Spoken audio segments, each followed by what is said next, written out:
అందరికీ నమస్కారం.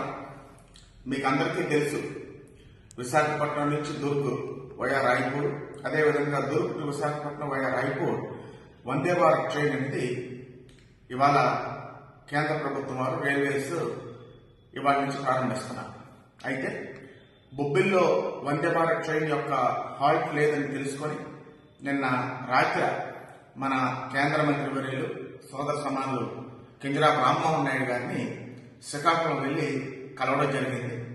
ఇక్కడ ఏపీఐఐసి ఇండస్ట్రియల్ గ్రోత్ సెంటర్ వల్ల ఈ ప్రాంతానికి ఛత్తీస్గఢ్కి ముఖ్యంగా రాయ్పూర్, బిలాయ్, దుర్గ్ ఉన్నటువంటి సంబంధాలు అనేవంటి, అదేవిధంగా ఫ్రూట్ మార్కెట్ అనేక మంది పళ్ళ రైతులు, అదేవిధంగా వ్యాపారస్తులకి అక్కడ బిలాయ్, రాయ్పూర్ మార్కెట్ ఉన్నటువంటి సంబంధాల వల్ల అనేవంటి ఇక్కడ బొబ్బిల్లో హాల్ట్ ఏర్పరచవలసినటువంటి ఆవశ్యకతని రామ్మోహన్ నాయుడు గారికి వివరించడం జరిగింది.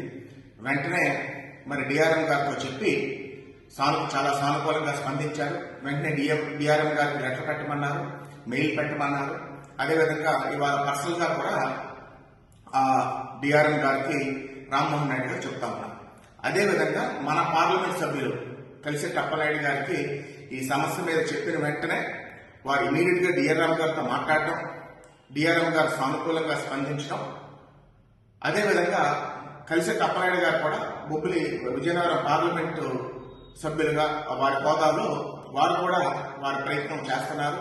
డిఆర్ఎం గారికి మెయిల్ పెట్టడం కూడా జరిగింది.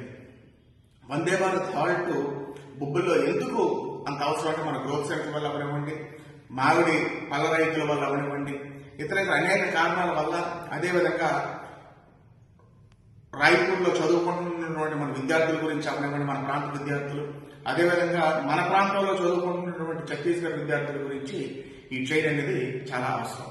అయితే నిన్న జరిగినటువంటి సంభాషణలు, నిన్న జరిగినటువంటి మీటింగ్స్ వల్ల నేను చాలా సంతోషంగా మీకు చెప్పదలుచుకుంది ఏంటంటే, ఒక నమ్మకంతోనే అతి త్వరలోనే, ఎప్పుడైనా చెప్పలేను కానీ అతి త్వరలోనే వందే భారత్ ట్రైన్ అనేది బొబ్బుల్లో కూడా హాల్ట్ ఏర్పాటు చేయడం జరుగుతుంది, బొబ్బుల్లో కూడా ఆగడం జరుగుతుందని నేను మీకు చాలా సంతోషంతో సగర్వంగా తెలియజేసుకుంటున్నాను. దాని మీద జరగవలసినటువంటి ప్రక్రియని అతి త్వరలో పూర్తి చేసుకుని వందే భారత్ ట్రైన్ ని బొబ్బిల్లో హాల్ట్ ఏర్పాటు చేసే విధంగా అతి త్వరలోనే మీకు గుడ్ న్యూస్ తోని మీ ముందుకు వస్తానని మీకు తెలియజేసుకుంటున్నాను. అందరికీ నమస్కారం.